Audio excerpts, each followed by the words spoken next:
Ok. Vamos falar hoje sobre problema de reflexão e refração em uma interface, né? Planar, né?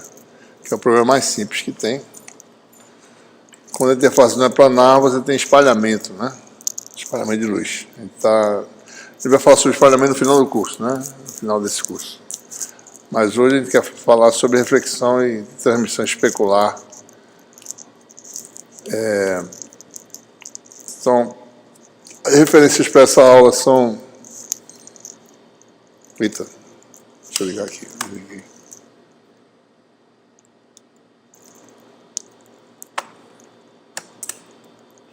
São nosso livro Tratado de Eletromagnetismo, sessões 8.1 a 8.4, e o Jackson, sessões 7.3 e 7.4. A gente vai falar especificamente hoje sobre esses temas aí, né? Reflexão e refração de interface simples. Vamos conceituar o que vem a ser reflectância e transmitância. Uma coisa é coeficiente de reflexão, coeficiente de transmissão. Outra coisa é reflectância e transmitância, né? São coisas ligeiramente diferentes, a gente vai falar sobre isso. Vamos falar sobre a reflexão interna total e sobre ângulo de Brewster, né? Quando uma onda incide num objeto de forma irregular, você gera ondas secundárias, né? Isso é bem conhecido, né? A natureza ondulatória da luz faz com que essas ondas secundárias se propaguem, se espalhem, né? Então você tem vários fenômenos, espalhamento, difração, reflexão e transmissão, né? Para frente, para trás, reflete de volta, né, no objeto, etc. Quando a gente está falando de interfaces planares, né? Se você tem uma onda que interage com uma interface planar, né? Então, a gente pode obter uma solução exata para o problema se a gente considerar que a onda é uma onda plana. Certo? A onda plana é aquela que ocupa todo o espaço, né? É aquele harmônico, né? Aquele idealizado. Certo? Então, a gente vai mostrar que pode resolver exatamente, né? Mesmo quando você tem feixes de radiação eletromagnética, ou um feixe de micro-ondas, ou um feixe de luz, que tenham tamanhos finitos, certo? Mesmo assim, a gente sempre pode resolver um problema. Às vezes, se o feixe é razoavelmente colimado, a gente pode calcular as propriedades de reflexão e transmissão usando ondas planas também, certo? Sem problema nenhum.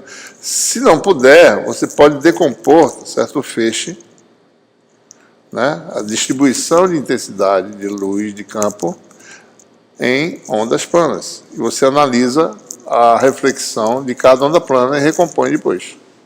Que nem quando você tem um circuito elétrico, você joga um harmônico, você quer jogar um sinal arbitrário, você faz o quê? Decompõe em componente Fourier, propaga, injeta cada componente do circuito, vê a saída e recompõe, né?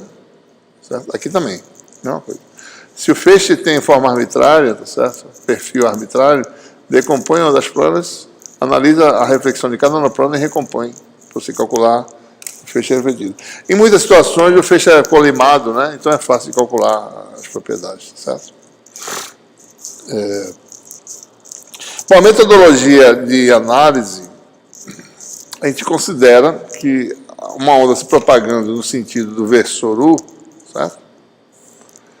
Né? O campo elétrico pode estar, a onda plana, ele está ortogonal a essa direção de propagação. Ele vai considerar dois estados de polarização, né? EV e EW, certo? Então você considera dois estados de polarização específicos e analisa a reflexão desses dois estados, né? A gente vai ver que estados são convenientes,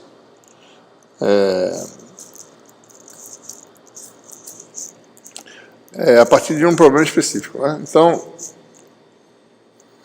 o que a gente vai fazer é o seguinte: a gente vai analisar a resposta da reflexão e transmissão para uma polarização e para outra polarização. A gente vai ver que essa reflexão e transmissão depende da polarização do campo elétrico, certo? Primeira coisa a se considerar: suponha que você tem interface planar, vamos definir nosso sistema de coordenadas, certo? Observar bem aqui, né? A interface entre dois meios distintos pode ser, por exemplo, aqui, ar e água, certo? Pode ser vidro e metal, por exemplo, Pode ser qualquer coisa. A gente vai ver depois. Por enquanto, a nossa hipótese é que esses meios são meios transparentes, não são absorvedores. Né?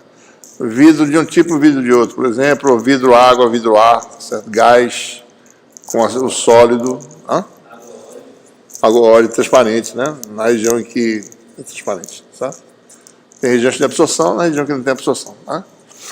Então, os índices de refração, a definição mais geral que tem é essa aqui, né? Razão entre os produtos μ-epsilon. Certo? A interface é ortogonal ao eixo Z. O eixo Y está entrando no quadro, o eixo X é paralelo à interface. Então, a gente admite que tem uma onda injetada, certo? Com vetor de onda K. Bom, ele define aqui também o plano de incidência, tá certo?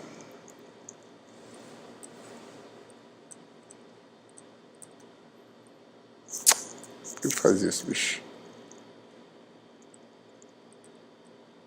Plano de incidência, como sendo aquele que contém a normal, a interface, direção normal, e o vetor de onda incidente. Ou seja, o plano aqui, no caso, XZ, né?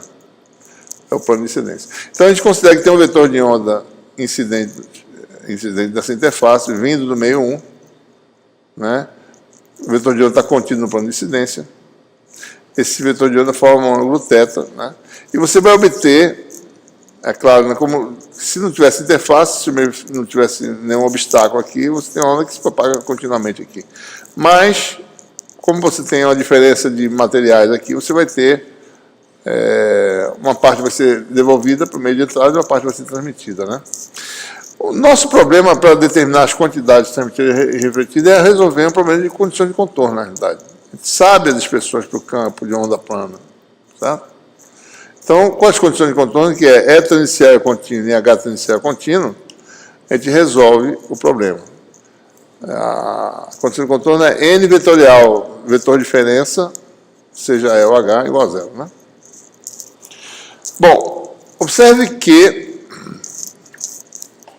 a onda incidente ela vai ter um fator de propagação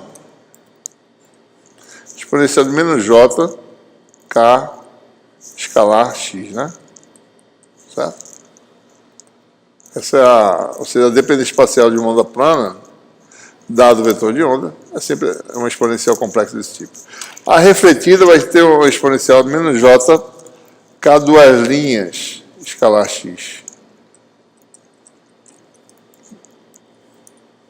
Né? A onda refletida tem K duas linhas, escalar X. X é o vetor de posição do espaço. Né?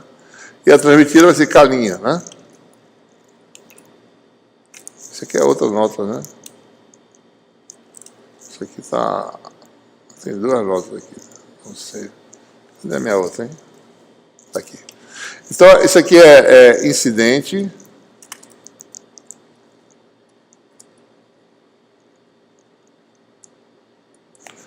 Refletido, né? Campo refletido, sem olhar direito para os vetores, só estou olhando a dependência espacial, né? E transmitido, exponencial de menos J, chamado de K' o vetor, né?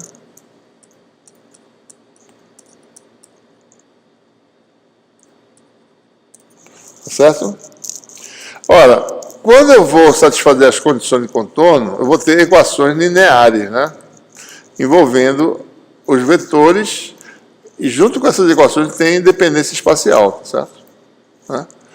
Então, observe que para essas condições serem verificadas, qualquer que seja a posição da interface, as funções espaciais têm de ser idênticas, certo?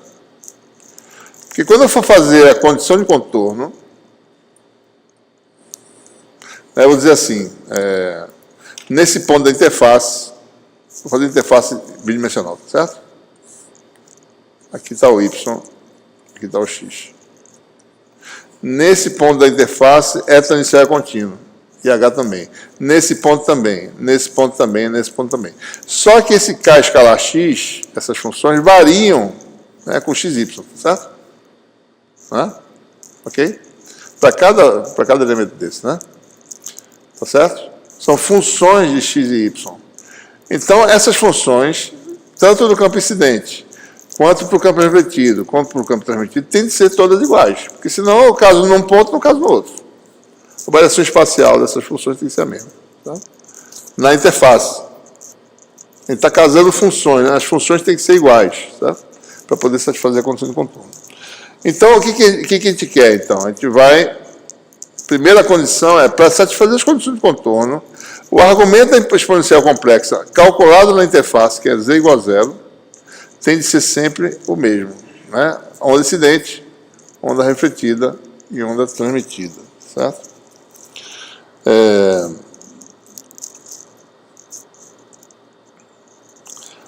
O campo incidente, né, tem o vetor de onda K, ele está no plano de incidência, então observe aqui, que é plano x, z, então o K tem duas componentes, certo? Kx e Kz, né? Então o vetor de onda do campo incidente tem apenas duas componentes. Certo? Especificamente, né, em z igual a zero, só lembrando, né, o K escalar x é Kx vezes x mais Kz vezes z, tá certo? K escalar x.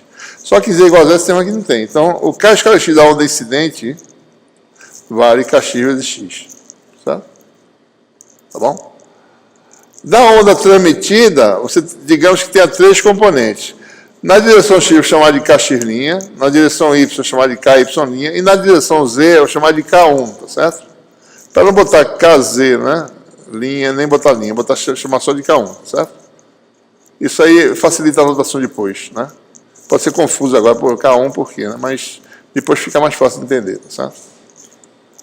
Né? Em z igual a zero, o produto escalar de K' com x vai ser Kx' mais Ky', certo? E para refletida também, né? K duas linhas vai ser Kx duas linhas mais Ky duas linhas. E tem aqui um menos, né? Porque a onda refletida está para baixo, tá certo? Né? Está vindo na direção menos z, né? Certo? Eu chamei de K2 duas linhas aqui para não confundir com o K2 com o Kz' aqui do campo incidente. Em z igual a zero, isso aqui vai dar Kx duas linhas x mais Ky duas linhas y. Ou seja, então em resumo, né, o K escalar x sendo igual para os três, certo?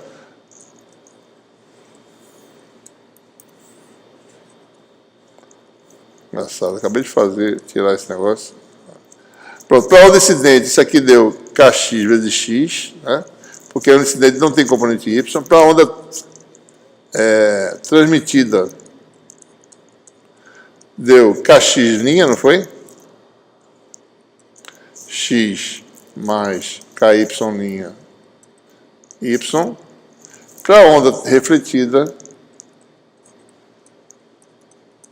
isso aqui deu o quê?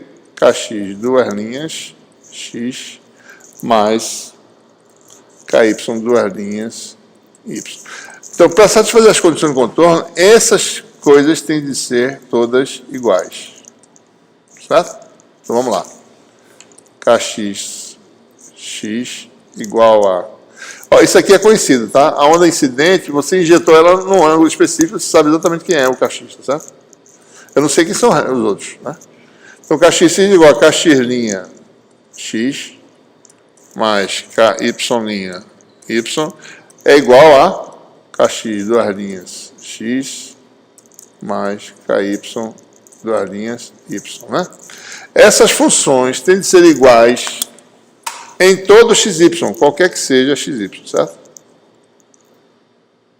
Só tem uma possibilidade, os coeficientes de x e y nas igualdades de cada lado tem que ser o mesmo. Então, primeira conclusão, coeficiente de x, Kx igual a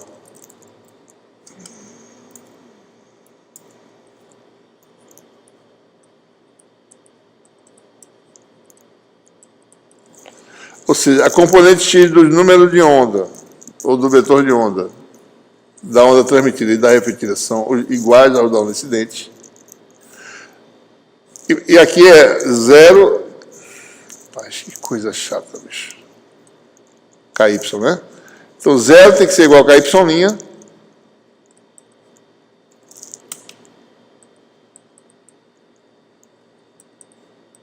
igual a zero. Conclusão, se você bota uma onda incidente no plano de incidência,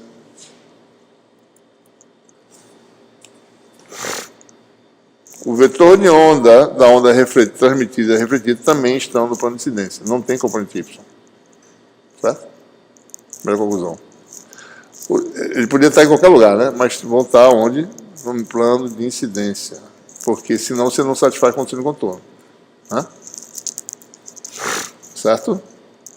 Primeira conclusão foi essa.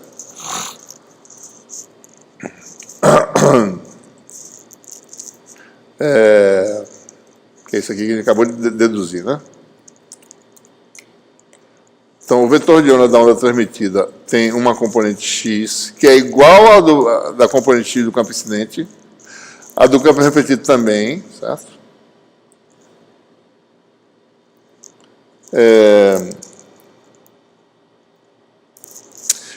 E a componente z tem uma componente z do campo transmitido.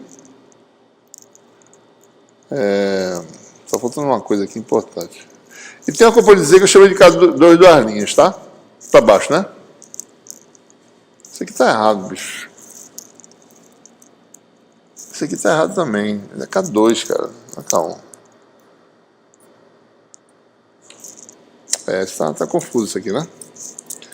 Deixa eu corrigir aí para vocês corrigirem na nota lá, tá? Vamos corrigir aqui. Aqui tá certo. Aqui é K1. Não, tá errado. Isso aqui é o transmitido, tá certo? É meio 2, né? Meio 2, meio 1, certo? Então vamos corrigir aqui esse negócio aqui, tá tudo errado, certo? Isso aqui é K2, é o transmitido, a linha é o K2, certo?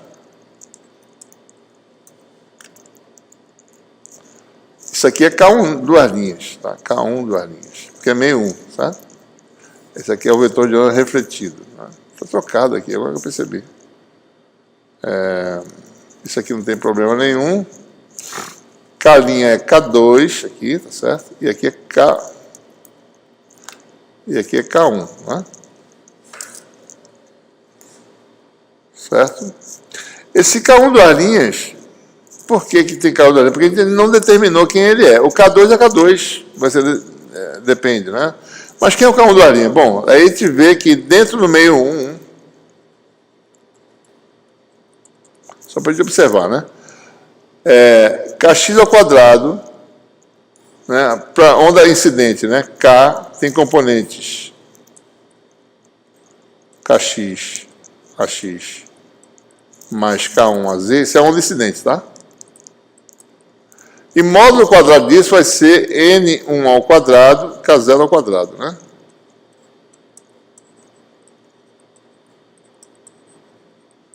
Então, a onda refletida também, módulo ao quadrado disso é igual a N1 ao quadrado, K0 ao quadrado, né? Então, eu posso dizer que isso aqui é igual a Kx ao quadrado, mais K1 duas linhas ao quadrado. Certo? Ora, a conclusão é que essas coisas são iguais, ou seja, K1 duas linhas é igual a K1 em módulo. Então, isso aqui, na verdade, não precisa ser duas linhas, tá certo? Ela volta com, ou seja, se a onda incidente tem a componente K1, na direção Z, a refletida tem a componente K1 para baixo. Tá? Certo? Muito bem. Em termos dos ângulos,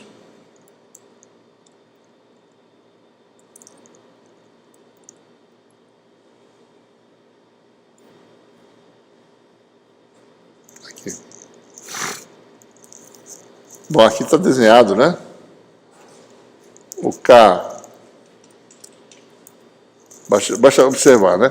Tem a componente X, que é N1K0 cosseno de θ, né?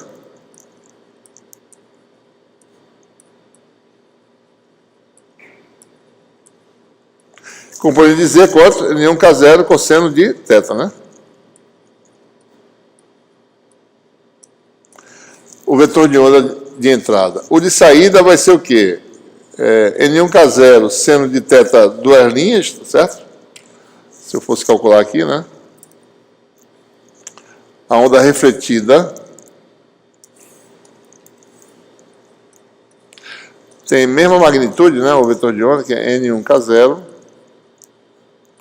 Você tem seno de θ, a gente não sabe ainda esse ângulo, né? Seno de θ duas linhas, tá certo? menos cosseno de θ, para baixo, né? A Z, né? E a transmitida teria K' igual a N2K0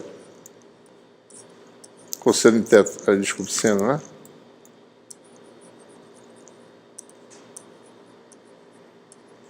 Mais, porque é para cima, tá certo? Cosseno de θ' a Z.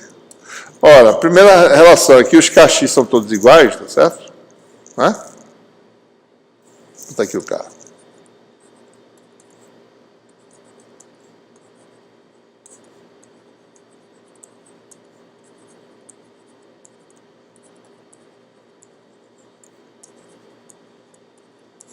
O que se obtém, né? Igualdade dessas coisas mostra o quê? Bom, ângulo θ', N1K0 seno de θ igual a N1K0 seno de θ, duas linhas. Então, o ângulo de reflexão é igual ao ângulo de incidência. Reflexão especular, certo? A reflexão conserva, né, momento na direção x. O que mais? Isto é igual a isto, né? Daí a gente obtém a lei de Snell, tá certo? N1 seno de θ é igual a N2 seno de θ'. Isso aqui é obtido usando teoria eletromagnética, certo? Aqui, né? Você pode usar princípios de ótica e mostrar a lei da refração, né? Minimização do tempo, né, de trânsito, você pode mostrar que dá esse resultado, por exemplo, né? Princípio de Fermat, né? Certo? Então, essa é a lei de Snell, certo? Reflexão especular, ângulo de reflexão igual a incidência e as coisas se ajustam, né? Então, por exemplo, né?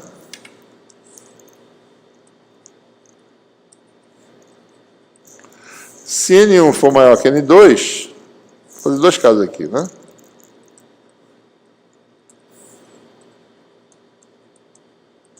Um meio mais denso opticamente do que outro e um menos denso, né? Você vem com feixe aqui, incidente, né? E a refração, o feixe refratado vai num ângulo diferente, né? Se N1 maior que N2, quer dizer que se N1 sobre N2 maior que 1, o ângulo aqui vai ser maior do que θ, né? Então, N1 maior que N2, a tendência é abrir, né? Certo? Se afastar normal. Por outro lado, se N1 for menor que N2, a tendência é se aproximar, certo? Né? Aqui não, aqui a ângulo de reflexão é o mesmo, né? Não muda nada. Certo? São essas propriedades que a gente obtém, né? Muito bem, então, isso aí é a questão de determinar a relação entre direções de propagação, né, dos feixes. Eles se desviam de tal forma a casar as condições de contorno. É isso que acontece. Certo?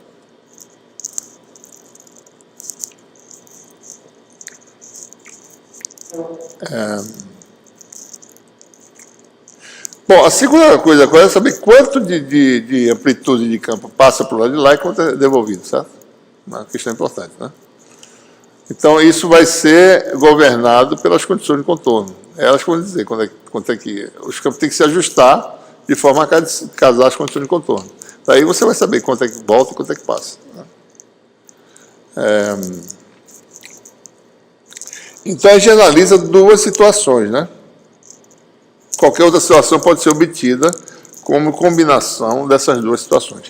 Uma é a polarização paralela, né? Polarização P, também chamada de ondas transverso-elétricas. O pessoal usa muito em guia de ondas TE, certo? O campo é transversal, digamos assim, né? Mas é sempre transversal, né? Mas a polarização paralela é caracterizada pela direção do campo elétrico estar contido no plano de incidência, certo? E o campo magnético é ortogonal ao plano de incidência. Ele está aqui entrando no quadro, tá certo? E o campo elétrico está no plano de incidência, né? Então, a gente desenha aqui de tal forma que a componente X, certo? A construção geométrica aqui que está sendo feita, observe, né? Que a componente X de E é sempre no mesmo sentido, nos campos, em todos os três campos aqui. O campo tem a componente tangencial, nos três casos, né? Se você projetar, é sempre para cá, né? O refletido é para cá, o transmitido é para cá. Está todo mundo na mesma direção e sentido, certo? O H não. Então, para isso funcionar desse jeito, o H entra no quadro. E vetorial H dá para cá, né?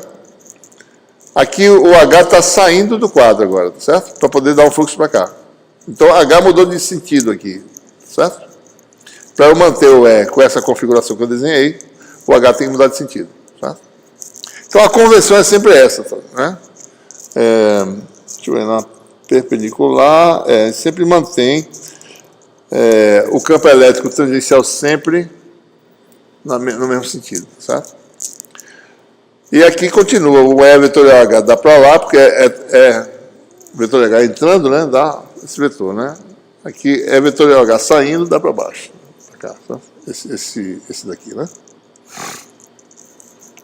Aqui está dizendo, ó, o H está na paralela Y para a onda incidente para transmitida e muda de sentido para a onda refletida. Bom, qual é a direção do campo elétrico, né? Por exemplo, do campo incidente, né? Como é que determina? Bom, você pega a direção desse versor aqui. Aliás, a direção do versor que é ortogonal a este aqui e ortogonal ao versor H, ao versor AY, que é do campo H, tá certo? Então, se você for ver, a direção de E é o produto vetorial do AY. Observe que Y entra no quadro, tá? AY vetorial, o vetor de onda, o versor que define o vetor de onda. Se você fizer AY vetorial esse vetor, que vetor é esse? O versor que está na direção ao vetor de onda é Kx, K1, que é o vetor de onda, sobre o seu módulo, N1, K0. Então, esse produto vetorial é unitário, tá? Porque isso aqui está normalizado, certo? Então, isso aqui é a direção do campo incidente, né? Certo? Você vai calcular, né? YZ dá X, dá K1 na direção X, YX dá menos Z, dá menos Kx aqui. Então, o campo incidente pode ser escrito desse jeito, com o vetor nessa direção. Campo transmitido, mesmo princípio, tá certo? Só escrever direitinho lá. Aqui é o K1, é a componente de Z, né? Não é K1, pô. Tá errado, rapaz. K2, cara. Aqui é um 2, tá? Ah, tá 2, tá certo. Tá bom. Né? Mesma coisa, parecido, né? Observe, fica fácil de perceber como é que é a construção. E o refletido vai ser, agora vai ser a direção do campo elétrico, do campo magnético, que é menos AY que sai do quadro, vetorial, o vetor de onda, que dá esse vetor aqui. Então muda o sinal do campo magnético, né, a direção do campo magnético vezes o vetor de onda. Então agora fica, a mudança é esse sinal aqui, basicamente, né? Fica todo mundo aqui e esse sinal aqui. Então, determinar essas direções, a gente pode construir as ondas planas, tá certo? Campo incidente, aqui está o versor, né? Ó, normalizado.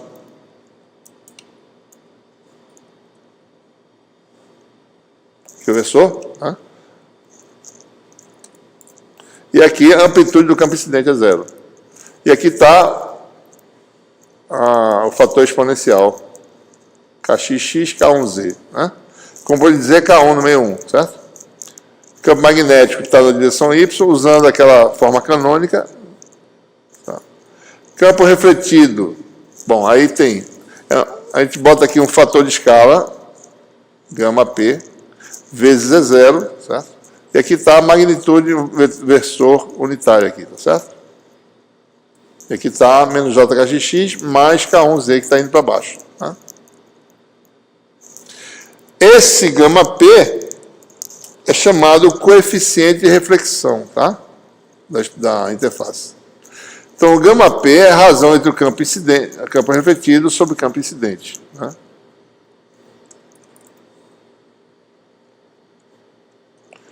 Coeficiente de reflexão. É ele que a gente quer determinar nesse problema, né? Certo? E aí você aparece a estrutura do campo magnético da forma canônica e o transmitido aparece um coeficiente de transmissão, esse tal P. Né? Esse é chamado coeficiente de transmissão. O que são esses coeficientes? Relação entre as amplitudes do campo transmitido e o campo refletido e o campo incidente, campo transmitido e campo incidente. Né? Aqui mostra claramente como esse vetor tem magnitude 1, que isso aqui é gama P vezes o campo incidente, cuja amplitude é zero, certo? E o transmitido é tal P vezes o campo incidente, porque isso aqui tem magnitude 1, né? Certo? Ok? Pronto, está praticamente resolvido o problema. Agora é só pegar as componentes tangenciais do campo. Os componentes tangenciais estão em que direção? Na direção da interface. A direção da interface é a direção de x. Certo? Vai pegar a componente total tangencial em z igual a zero. Isso aqui já é igual, já falamos que isso aqui, a parte funcional é a mesma para todo mundo, nem precisa se preocupar. Então, o campo tangencial vai ter esse fator aqui do campo refletido, mais esse do campo incidente, a soma dos dois, na direção x, é igual ao do campo transmitido na direção x, que é isso aqui. Uma equação, certo? Campo magnético é sempre tangencial, né, porque é AY, tá certo? Então, campo incidente tangencial mais o refletido tangencial igual ao transmitido tangencial. Então, a gente vai ter duas equações. Observe que zero é o fator de escala comum a todos os termos aqui. Então, as nossas incógnitas são quem?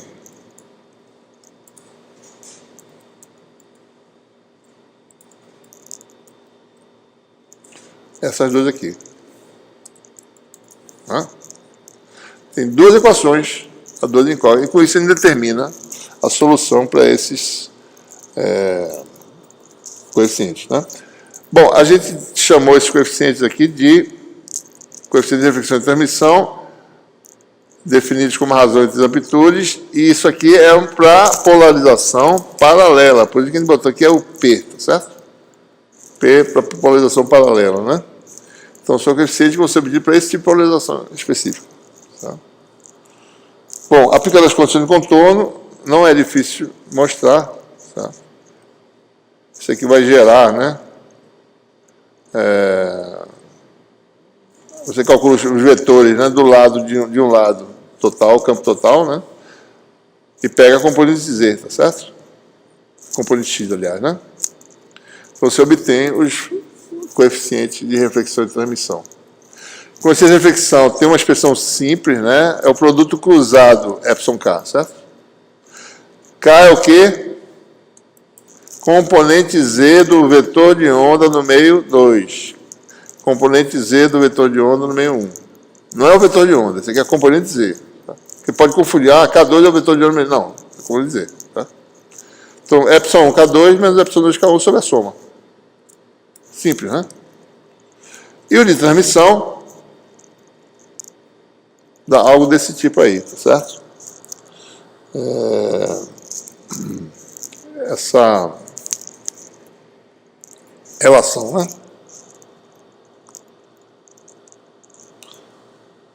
Certo? O mesmo procedimento a gente pode aplicar para o caso de polarização agora perpendicular. Vamos ver a construção geométrica, tá certo? Vamos lá, o campo está sempre entrando no quadro, tá certo? O campo elétrico, né? O campo elétrico está entrando no quadro aqui. O refletido está entrando no quadro e o transmitido também. Então, o campo está sempre no mesmo sentido, no sentido positivo a Y, certo? Então, se o coeficiente de reflexão for negativo, ou tiver um sinal diferente, é porque o campo reverteu, né? Por exemplo, se tiver um coeficiente de reflexão negativo, por exemplo, né? Porque o campo refletido mudou de sentido. Se for positivo, ele está no mesmo sentido. Né? Então, para essa construção, para dar um fluxo no sentido de cá, o H tem que estar nessa orientação, né? É vetorial H, né? Dá para cá, tá? É vetorial H, dá para cá, nesse caso aqui. E aqui é a mesma coisa. Tá? Então, agora a gente vai escrever os vetores, mesmo procedimento, tá? A direção de H é obtida do produto vetorial, né? Do vetor de onda com o vetor campo elétrico. Observe, né? K vetorial E dá a direção de H. né? Então, pega o vetor unitário na direção do vetor de onda, faz o produto vetorial com o AY, que é o que define o campo elétrico, você obtém a direção de H. Certo? Então, aqui está dizendo, né? Aqui é a direção do campo elétrico, a polarização, e aqui o vetorial E dá a direção de H, que é obtido por essa formulazinha, K sobre módulo, né? Então, você tem aí essas expressões, tá certo? Campo incidente, mesma estrutura, só que agora o campo é mais simples, só tem uma direção, né? Aqui o campo magnético obtido desse produto vetorial, campo refletido. Agora, a gente aparece com um coeficiente que a gente chama de gama S, polarização perpendicular, para diferenciar da polarização paralela, né? Onda S, né? Certo? Essa estrutura é exatamente advinda do produto vetorial, certo? Campo transmitido tal S, fiz o campo elétrico, aí você obtém campo H, pronto, de novo, condições de contorno, né? Daí você obtém agora uma outra expressão, parecida com o caso da gama P, só que aqui muda, lá é epsilon K2 menos epsilon 2K1, né? Deixa eu ver aqui. Epsilon K2 menos epsilon 2K2. Lá vai aparecer o Mi, e vai trocar a posição, certo? Mi 2K1 menos Mi 1K2 sobre a soma. E 2 Mi 2K1 sobre Mi 1K2. Mas lembrando sempre que esses K's são sempre as componentes Z nos dois meios, certo?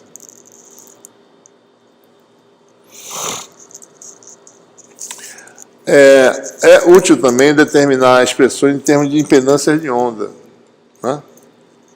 Porque a gente vê direito a questão de casamento de impedância usando esse conceito, certo? As impedâncias de onda são definidas pela razão μ, né? Meios 1 e 2, certo? A gente define a impedância de onda paralela como sendo a razão entre o campo tangencial, né? No meio I, tá certo? Campo tangencial elétrico sobre o campo tangencial magnético, né? Se a gente olhar direitinho, tá certo? Deixa eu fazer uma construção aqui rápida, né? Só para a gente saber o que ela é, né? Para a polarização P, né?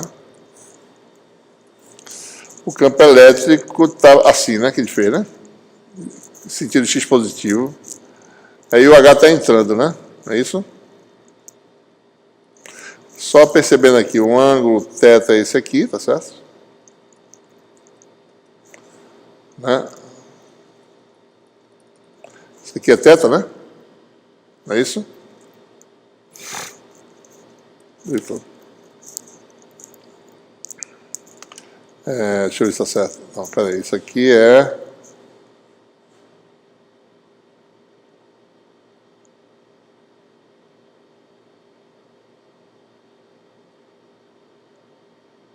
Bom, θ é isso aqui, né?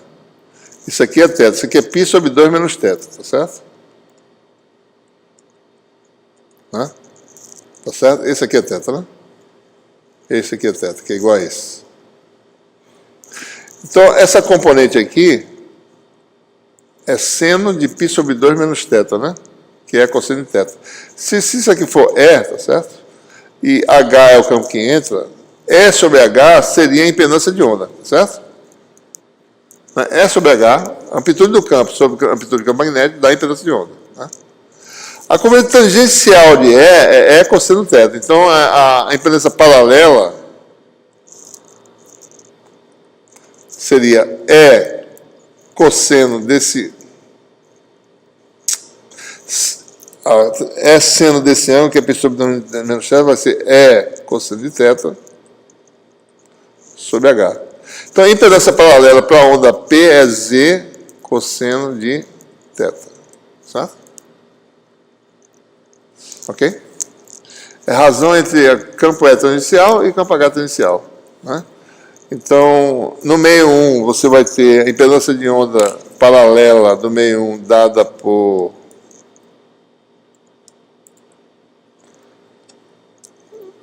Z cosseno de θ no meio I, né?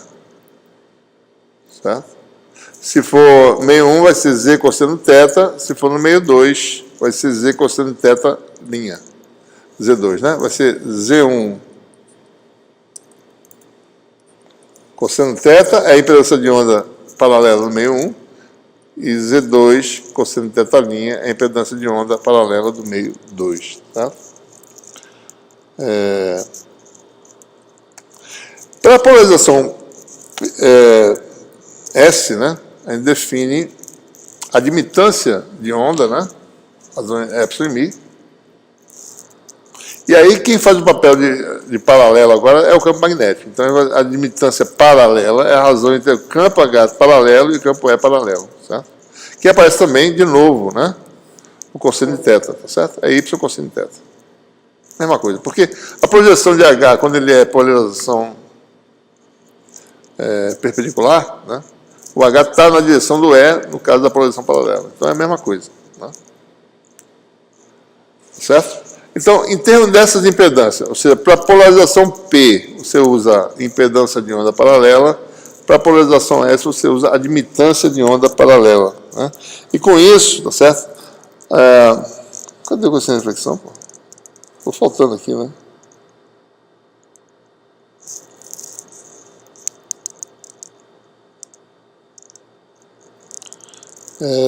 Com essa definição, tá certo? Não está aqui nas notas, né? Agora que eu estou vendo. Está faltando a expressão para o cosseno de reflexão em termos da impedância de onda paralela, tá certo? A gente pode transformar isso, manipular isso aí, né? Porque observe, né? Isso aqui. Deixa eu voltar para a posição de São Pedro. Vamos dar uma olhadinha só numa delas aqui para a gente ver. Onde é que está perpendicular, hein? Sumiu, foi? Lá em cima, né? Tá aqui. Tá bom. Isso aqui é quem, né? A componente Z, certo? É N2 K0 cosseno de θ linha, certo? Ok? Né? Só para vocês olharem aqui, né?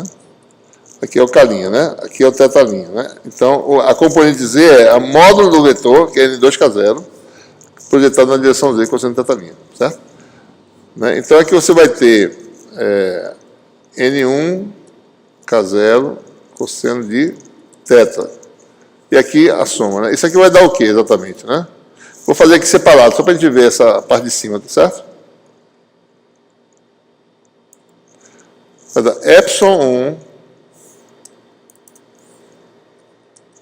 1 N2 K0 cosseno de θ linha menos epsilon K2 menos epsilon 2 K1, né? Que é epsilon 2 K1, que é N1 K0 cosseno de θ. Sobre a soma, né?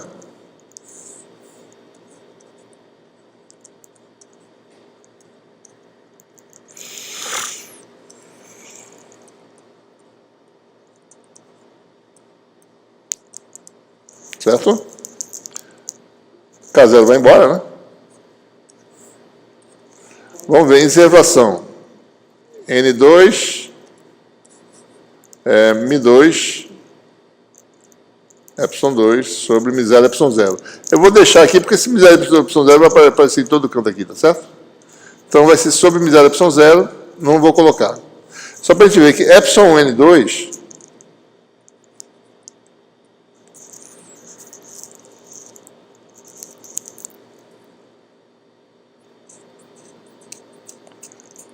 vai ficar menos, vai ficar epsilon 1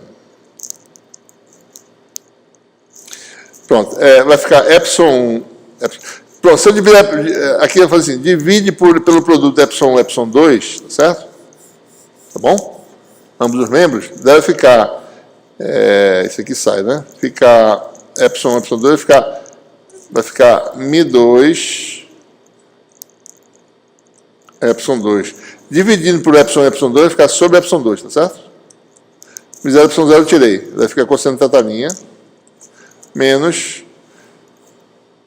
Mi1 epsilon 1, que é a inserflação do Mi1, sobre epsilon epsilon 2, que epsilon 2 cancela, fica sobre epsilon 1, cosseno de θ. Embaixo a mesma coisa, soma, né? Isso aqui é o quê? Mi2 sobre ε2 raiz, que é Z2.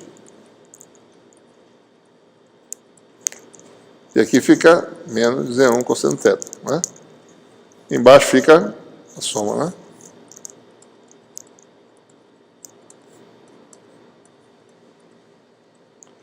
Ou seja, só a diferença das impedâncias, então com essa reflexão para onda P, que não aparece aí, é a impedância paralela do meio 2, menos a impedância paralela do meio 1 sobre a soma. Fica expressão simples, né?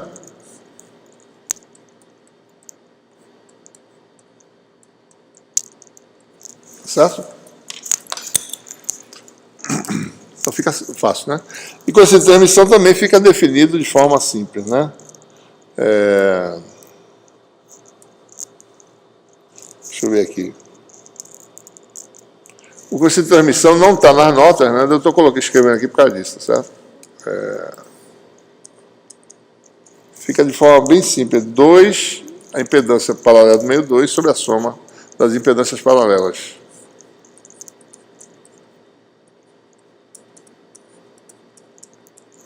Expressões bem simples, tá certo? Então, casamento de impedância, você casa essas impedâncias paralelas, certo? Uma forma de você evitar que tenha reflexão, né? Bom, e para a onda S, raciocínio semelhante, só que quem aparece lá são as admitâncias paralelas, né? Porque a OH faz o papel do campo elétrico, né? Pela direção a gente observa, né? Certo? Então o resultado é semelhante, só que tem a ordem invertida, tá certo? Diferença de admitâncias paralelas sobre soma. Só que é 1 menos 2, lá no caso perpendicular é 2 menos 1. Mais uma vez, né? É a construção geométrica, tem que se basear naquela construção geométrica para ver essa questão do sinal. Certo? Se você mudar o sentido dos campos lá, então isso pode dar outro sinal oposto. Depende de como você define. Então, por convenção, ele sempre define tudo de forma que o campo elétrico, todos os componentes estão sempre tangenciais, sempre na mesma direção e sentido. Tá? Bom, daí você tem o resumo, né, das expressões que se obtém, né, para os vários coeficientes, né? Para a polarização paralela e perpendicular, certo? Em termos dos parâmetros materiais, em termos das impedâncias e admitâncias. Se os meios são não magnéticos, as expressões ficam mais simples, tá certo? Você agora pode expressar diretamente em termos de índice de refração, que é algo tangível, principalmente na região óptica, no espectro, né? Usa-se muito. Meios não magnéticos ou, equivalentemente, meios que têm a mesma permeabilidade, né? Incidência normal, né? Certo?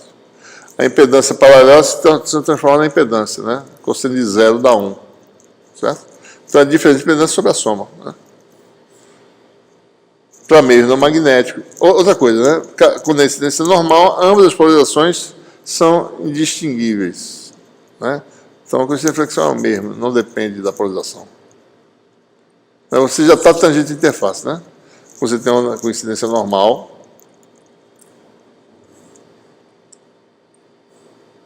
Interface aqui. Se a onda vem assim, tanto faz se o E está aqui ou se ele está saindo do quadro. Ele é sempre tangente à interface, né? Não existe diferença, tá?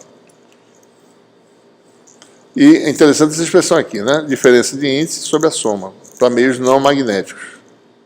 Expressão simples do coeficiente de reflexão de uma interface para a incidência normal, né? Bom,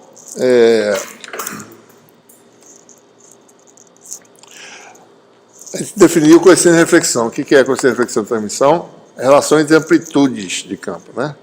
Mas a gente quer saber a relação entre potência, né, transmitida e potência refletida. Embora possa se pensar que é uma extensão natural, não é bem assim, tá certo? Tem que tomar muito cuidado para calcular as coisas, tá? A gente tem que analisar do ponto de vista do vetor de Poynting, fazer o balanço de energia e ver, dado uma quantidade de potência incidente em uma interface, ou densidade de potência, né? Quais são as densidades de potências que saem, né, para longe da interface, certo? Bom, primeiro, a gente vai analisar meios com perdas na próxima aula. Hoje a gente está falando de meios sem perdas. Então, no meio sem perdas, A conservação da potência eletromagnética impõe que o fluxo líquido do vetor de Poynting, ou para dentro ou para fora, de qualquer região fechada, é zero. Certo? O que entra, sai. Nada é perdido. Certo? Então, vou considerar essa construção aqui.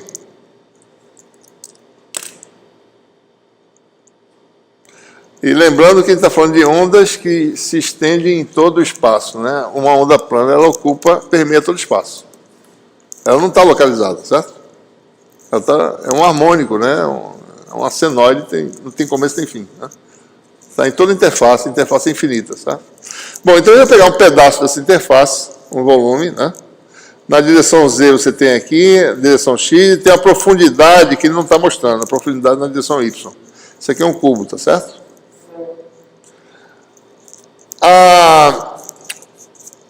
Os campos fluem, tá certo? Só nas paredes paralelas ao Z e X. Não tem projeção do fluxo na direção de Y, do verso a Y, né? Que está no plano de incidência. Né? Entra nessa parede lateral aqui e entra nessa parede de baixo. Então você entra um pedaço de potência por aqui, tá certo? Do lado de cá, né? Sai por aqui, ó. Tem onda sendo transmitida aqui e passando por essa parede aqui, tá certo? Né? Então, tem potência fluindo por aqui, tem potência fluindo por aqui e por aqui. Ou seja, em resumo, nessa parede aqui, contribuem para a potência que flui nessa paredinha aqui a componente X da densidade de potência do campo incidente e a componente X da densidade de potência do campo refletido. Certo? Porque, como eu falei para você observa que o campo está em todo o espaço, né? Então, em qualquer parede tem campo que é incidente e refletido. Do lado de lá, contribui para essa parede a potência associada à componente X do campo transmitido. Aqui também, componente X do campo transmitido, componente X do campo transmitido, refletido incidente. Aqui nessa parede, componente Z, né, do campo transmitido. E aqui nessa parede, a componente Z do campo incidente e a componente Z do campo refletido. Essa componente é negativa, tá certo? Mas ela é chamada de SZ. O sinal está embutido lá dentro. Né? Então, quando eu faço esse balanço de potência, eu multiplico por uma largura ΔY que está aqui dentro e calculo o fluxo. Tá certo? Se você for calcular,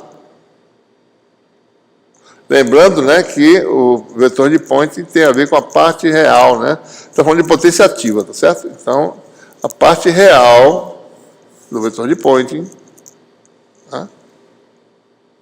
Ou seja, na parede da esquerda, você tem uma altura dz1, está aqui, ó, contribui a soma de duas componentes de vetor de Poynting na direção X, incidente e refletido. Na outra parede,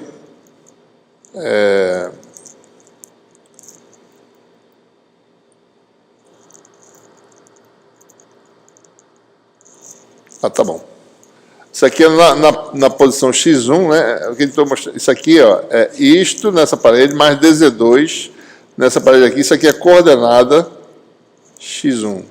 Aqui é coordenada x2, tá certo? Para você poder entender bem. Né? Então, o fluxo aqui é uma quantidade. Então, a gente está calculando aqui a quantidade que está entrando na parede da esquerda, certo? Calculado em x1, né? E na outra parede, calculado em x2, mesma coisa, é xx mais x linhas mais x', né? Mas, isso aqui é menos por quê? Né? Porque aqui está saindo, né? E aqui está entrando, tá? Entrando, menos do que está saindo, né? Na interface Z igual a zero, praticamente, né?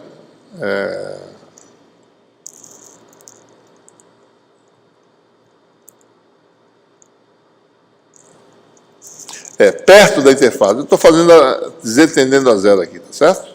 Então, você vai ter a densidade de potência que entra, que é SZ mais SZ duas linhas, mais, tá? Porque o sinal está guardado dentro do SZ duas linhas, certo? É mais mesmo, certo? Né? Isso aqui é o que entra aqui, né? E aqui o que sai, aqui tem que ter um menos, né, bicho? Está errado isso aqui. Isso aqui é menos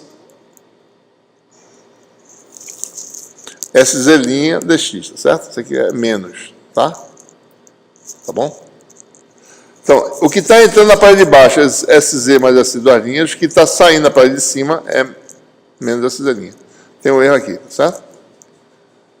Ora, quando eu calculo essas coisas, tá certo? Sendo o Kx... isso aqui tem um cancelamento perfeito, tá certo? Se ele for calcular. Porque isso aqui cancela com isso, tá certo? Essa densidade de potência em x1 é a mesma densidade de potência em x2. Isso aqui cancela com isso. Tem um menos aqui, né? Isso aqui cancela com isso. Certo? Então, a conclusão é o quê? Que isto aqui, parte real disso, tem que dar zero, certo? Ou seja, real de SZ mais real de SZ duas linhas igual a real de SZ'. Aqui está certo. Né? Então, isso aqui estava do lado de lá com mais, veio para cá, virou menos. Como isso aqui é negativo, isso aqui dá positivo. Então, observe, né? É a componente Z da densidade de potência que você usa na relação para calcular densidade de potência refletida e transmitida. Certo?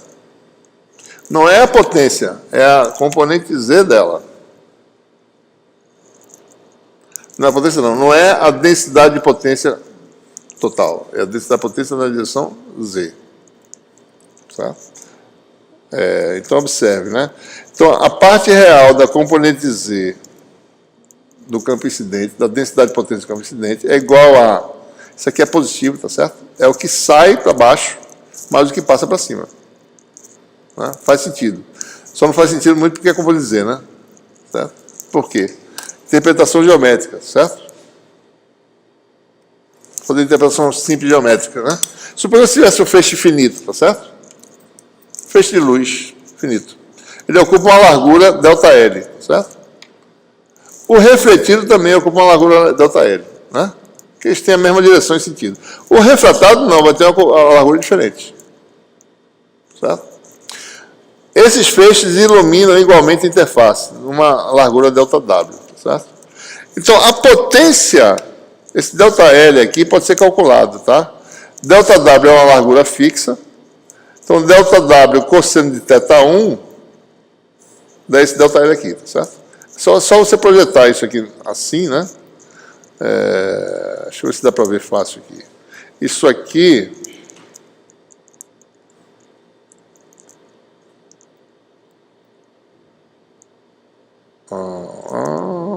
Pronto, esse ângulo aqui é π sobre 2 menos θ1, isso aqui volta a ser θ1 de novo, né? Certo? Então, a projeção disso nessa direção aqui dá ΔL. Né? Então, você tem ΔW cosseno de θ1 é ΔL, ΔW cosseno de θ2 é ΔL também, é ΔL', que é essa largura aqui, tá certo? Então, se você calcula a potência é o quê? Né? A densidade de potência, S, vezes a largura, vezes ΔY, tá certo? Né? Densidade de potência vezes a área, né? A área vai ser ΔL vezes a profundidade. Então, você vai ter S ΔL, potência incidente é igual a S' ΔL' mais S duas linhas, ΔL duas linhas, certo? Essa é a conservação de potência. Né?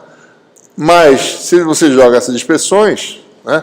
S, potência incidente, S ΔL dy é igual a S duas linhas, ΔL dy mais S' ΔL' dy. Né? Mas como essas coisas têm relação com o cosseno, né?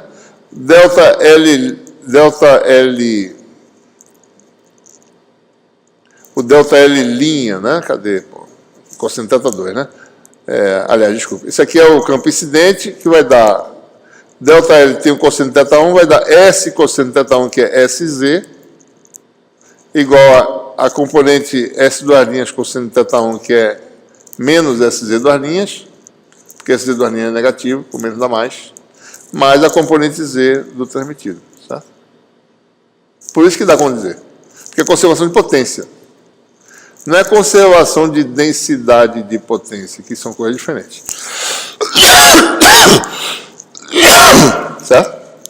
A potência é conservada, não é a densidade de potência. densidade de potência pode ser maior ou menor, mas a potência total é conservada. Tá? Então, com isso, a gente calcula a reflectância e transmitância. Calculamos, ou seja, a relação é essa aqui, a real de SC do campo incidente é igual a menos real de SC duas linhas, mais real de SZ linha, certo? Então, o que eu preciso fazer é calcular os vetores de point nas ondas incidente, refletida e transmitida, e usar essa relação que dá a conservação de potência. Então, é fácil calcular o vetor de point, né? Módulo do campo ao quadrado sobre 2 vezes a impedância de onda, versor do vetor de onda, né? Aqui é para o campo incidente. Campo refletido, o duas linhas, que é o versor do campo refletido. Né? É importante observar, né, que X é um número real, né? Porque o campo incidente ele está injetado no ângulo real, tá certo? Θ, né? Ora, a gente vai ver que θ' pode ser um número complexo quando ocorre a reflexão interna total, certo? Então a gente tem que tomar cuidado com o K2, que é como Z no meio 2, né? Que ela tem o cosseno de θ, e θ sendo complexo, K2 pode ser um número imaginário, certo? Então a gente tem que tomar esse cuidado aqui, né? Para lembrar. Apesar do K1 ser no meio 1 ser real, pode ser que o K2 seja imaginário. Pode ter um fenômeno de reflexão interna total, né? Então, essa linha tem que tomar cuidado quando for calcular o vetor de point no meio 2, certo? Porque aparece EH conjugado, né?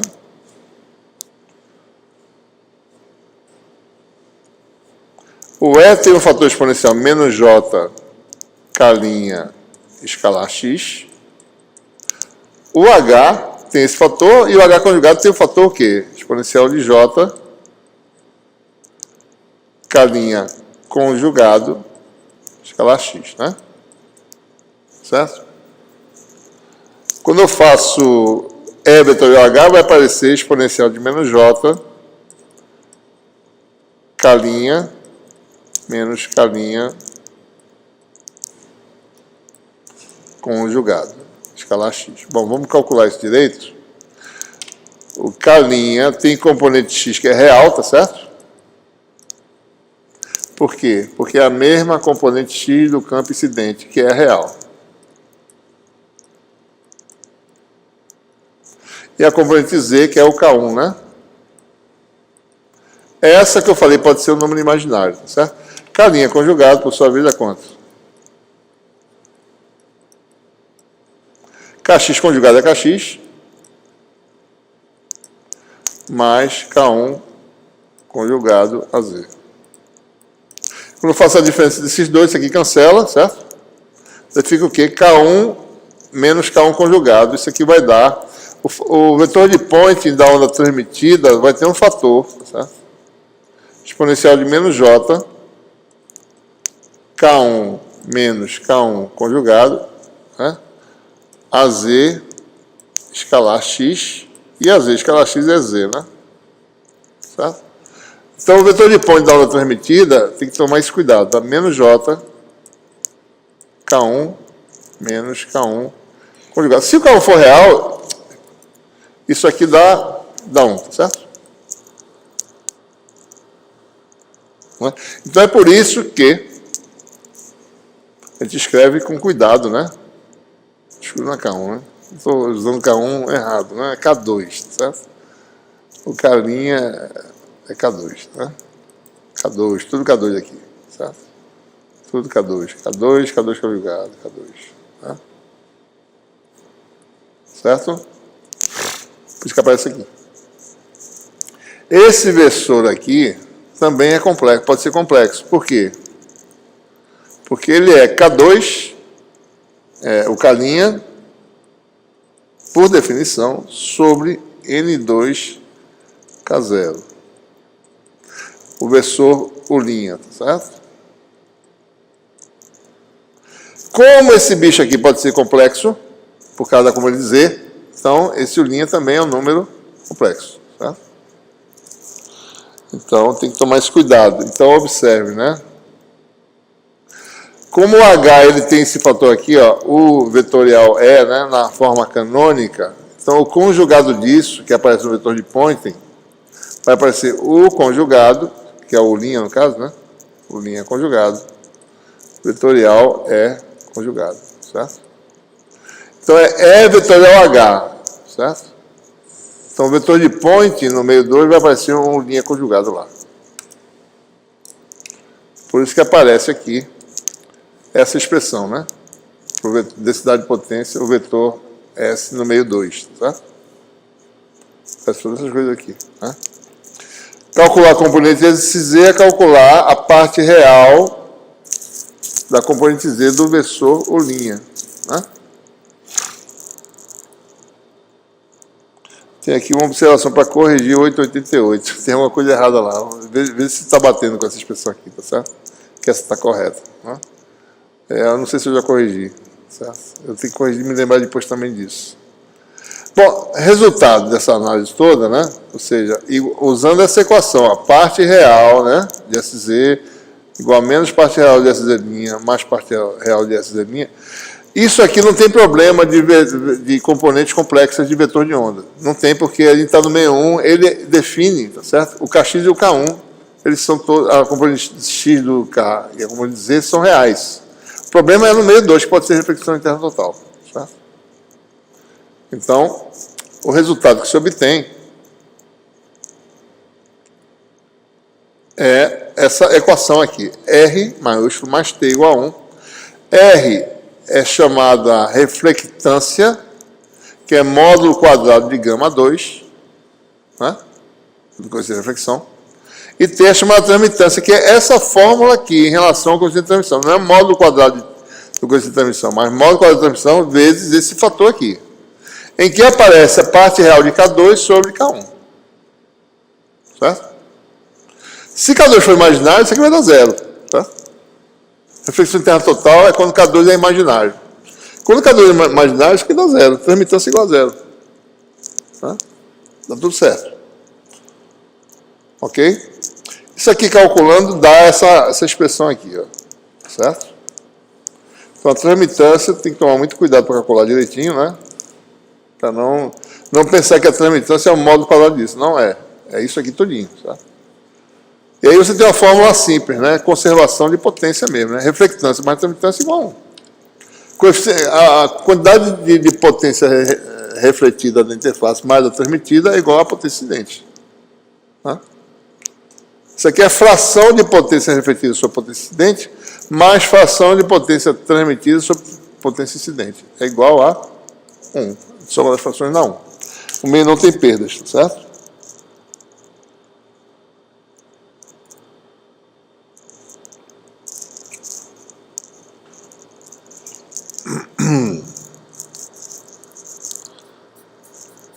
Muito bem. Vamos analisar algumas situações, né?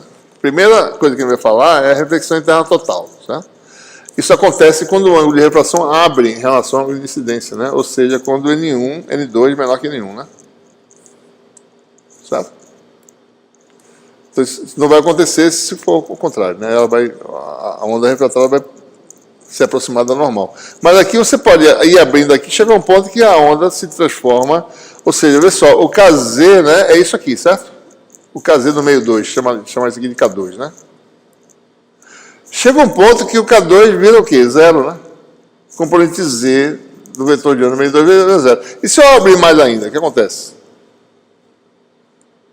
Né? Essa função se torna complexa, se torna imaginária, aliás, né? Não é mais uma onda propagante tradicional. Não é perda não, tá? É a onda evanescente, que é outra coisa. Então tem um ângulo crítico, né, a partir do qual esse número, no ângulo crítico ele tem componente zero, na direção Z, passou desse ângulo, vira número imaginário. Né? Então não tem ângulo mais geométrico, tá certo? Para ângulo de incidência maior do que o ângulo crítico. Ou seja, vamos olhar a expressão para o K2, né? Bom, ângulo crítico, lei de Snell. O ângulo crítico ocorre quando um ângulo de refração dá π sobre 2 N1 seno de θ crítico é igual a N2 vezes 1. Aí está a condição de reflexão interna total, né? Existe esse ângulozinho mágico aí, certo? Para θ maior que θc, o que acontece com o número de onda no meio 2, né? Vamos calcular o K2, né? Em termos de grandezas reais. K2 é o número de onda resultante no meio 2 ao quadrado, menos a componente x, que é definida pelo ângulo de incidência, né? Certo? Ou seja, quando isso aqui é menor, ou seja, observe que o ângulo crítico é N2 sobre N1, né? Quando esse ângulo é maior do que o ângulo crítico, isso aqui se torna negativo, tá certo? Né? Porque em θc, né? Vou botar esse K0 do lado de fora, deixa eu botar aqui para ficar mais claro, né? Ó, o K2 é K0, né? Em evidência que é o número de onda no vácuo.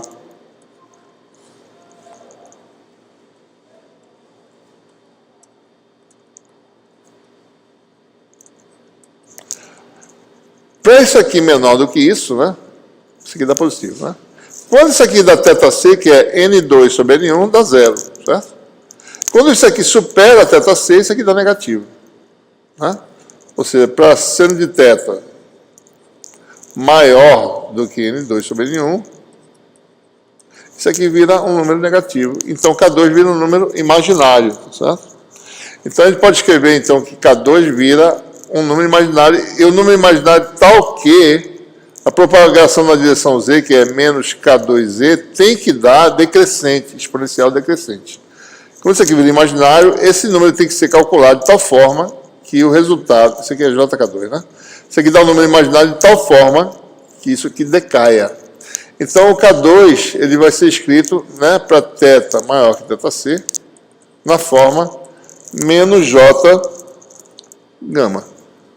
E não mais J gama. Se eu botar mais J, vai dar mais gama Z. Aqui ele vai subir, a onda vai aumentar. Não é isso que acontece, a onda decai, certo? Então a gente vai escolher menos gama, muda a posição aqui, e o gama vai ser... isso aqui você pode inverter, né? Botar de volta em termos do Kx e obter essa expressão aqui, ó. O gama é... Isso aqui é o Kx, né? Kx ao quadrado. Isso aqui é o N2K0 ao quadrado, né? Então, se bota a posição, fica Kx ao quadrado menos isso aqui é o número real. Para θ maior que θc. Né? Observe os coeficientes de reflexão, tá certo? Como você bota o ε2K1 menos ε1K2, né? Mas K2 é menos J gama, né? Então dá mais aqui, tá certo? E aqui embaixo tem esse menos, ou seja, esse número é o complexo conjugado desse. Módulo de gama igual a 1. Então, acima do ângulo crítico, o coeficiente de reflexão tem módulo 1. Né? Tanto para a onda P quanto para a onda S, tá certo? Mesma coisa, né? Você tem números de mesma magnitude aqui. Quem é a reflectância? Bom, só olhar a expressão aqui, tá certo? Gama P igual a 1, né? A reflectância vale quanto? 1. E a transmitância? Bom, quem é a parte real de K2? 0. Acima da reflexão total, né? Porque ele é um número imaginário puro. Então a transmitância dá 0. Toda a potência é devolvida. Refletida de volta. Tá? O que acontece lá dentro do meio 2? Bom, vamos olhar a densidade de potência, tá certo? No meio 2, né? Isso aqui é o que acontece, né? Aqui é o fator exponencial na direção Z, acima da reflexão total. Isso aqui é a onda que decai, né? No meio 2, tá certo? Aparece aqui um versor complexo. Aparece isso aqui. Existe energia armazenada, mas não existe propagação. Então, a onda ela fica ali e decai exponencialmente acima da sua. Ela penetra. Fica lá ocupando espaço, ó, mas não passa para o lado de cima. Então ela fica mais ou menos, isso aqui é a componente X do vetor de onda, né? E a componente Z, tá certo? Ó, ela está se propagando no sentido X, porque isso aqui é real, tá vendo aqui? Esse X é real. Só que ela ocupa uma região finita, porque isso aqui decai. Né? E na direção Z não tem propagação. Real de SZ igual a zero. Observa aqui, a J, certo? Esse aqui dá zero, parte real. Tem energia reativa armazenada, não tem propagação. Então o que acontece é isso. Se você olhar direitinho, certo? Dependendo da frequência comprimento de onda, você vai ocupar um tamanho da ordem comprimento de onda da radiação. Se for visível, é 1 micron, certo? Mais ou menos, perto do visível, né? Certo? Cai numa distância de 1 sobre 2 gama, né? Cai exponencialmente. Então fica a energia ocupando aqui, tá certo? Ocupando essa região, mas não tem propagação. A onda não é transmitida. Então você tem a onda sendo... Ela propaga assim, tá certo? Casando a condição de contorno, mas não vai embora para lá. Tá? Tunelamento, né, que o pessoal chama, é isso aí. É exatamente isso. Mecânica quântica também, né? A função de onda penetra, tá certo? Tem a possibilidade de ter alguma coisa dentro da barreira potencial, né? Que tunela dentro da região. Mesma coisa. A ressonância de plasma é um pouco diferente, porque aqui a ressonância de plasma acontece, a gente vai olhar, acontece, a onda ela fica confinada dos dois lados. A gente vai ver sobre que condições isso acontece, né?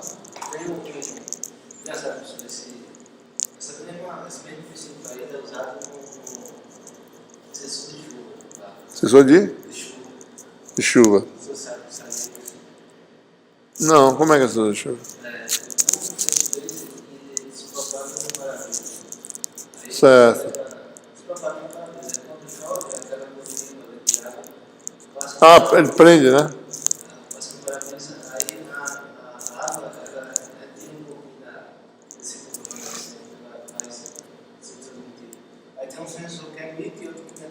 Certo.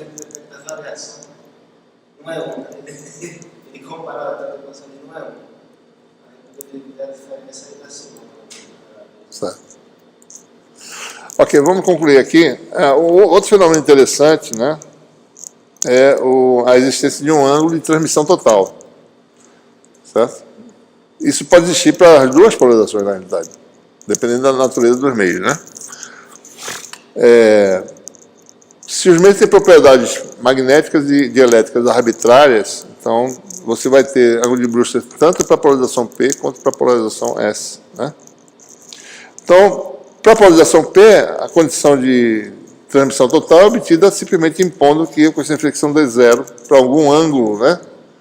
Θ igual a θB, tá? De incidência. Né? Então, se você usar o conceito de impedância paralela, né? Você pode determinar. É só igualar as impedâncias paralelas, certo? Né? Então, se você manipula direitinho, tá certo? Vocês obtêm uma relação aqui que permite calcular a tangente desse ângulo, certo? Tangente do ângulo de Brewster, né? Então, a expressão que você obtém para ondas P é essa aqui, certo? Expressão geral, certo? Observe que isso aqui não depende do meio, você depende das permeabilidades, depende apenas das propriedades materiais dos meios. Tá? Dadas as propriedades, existe um ângulo de Brewster. Tá?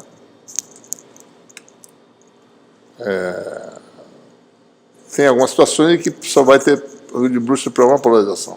Tá?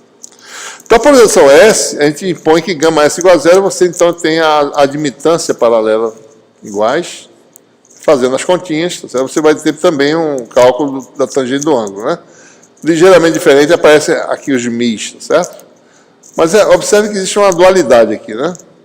Razão de epsilon, razão de mi, né?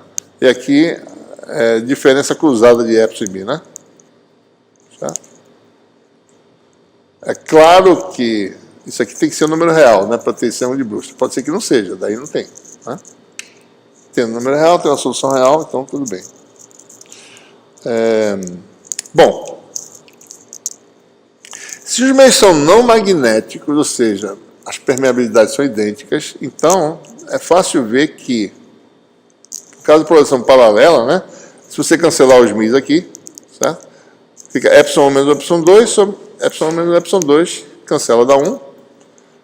ε2 sobre ε1 é n2 ao quadrado sobre n ao quadrado, isso aqui vai dar n2 sobre n1. Uma relação simples, né?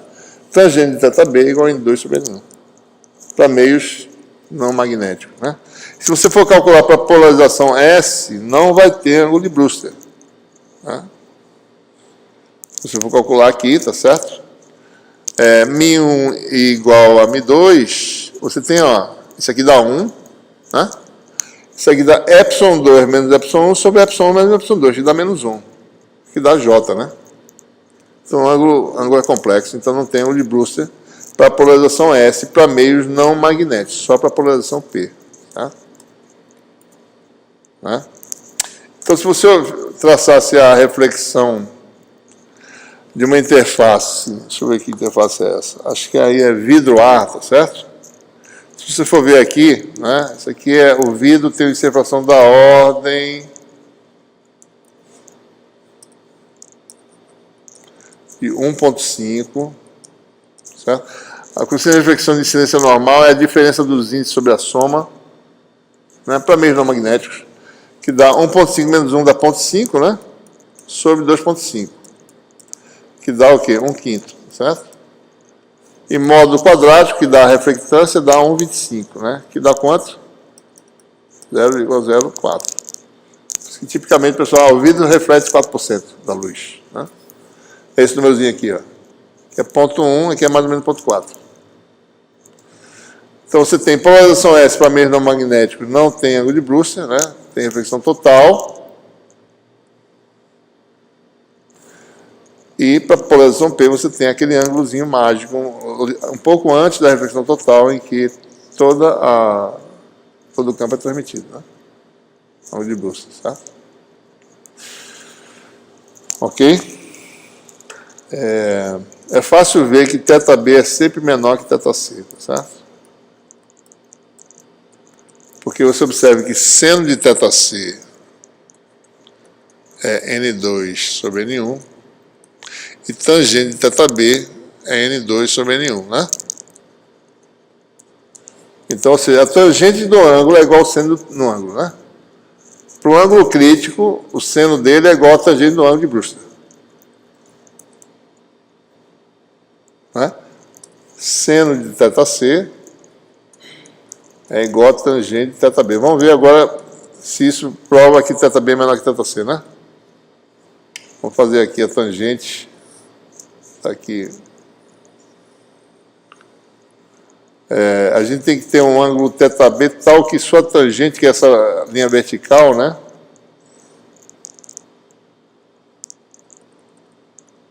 Isso aqui, né? Seja igual ao seno do ângulo, que é... Tá certo aqui? Seno do ângulo, que é para o dado ângulo, né? É o seno do ângulo...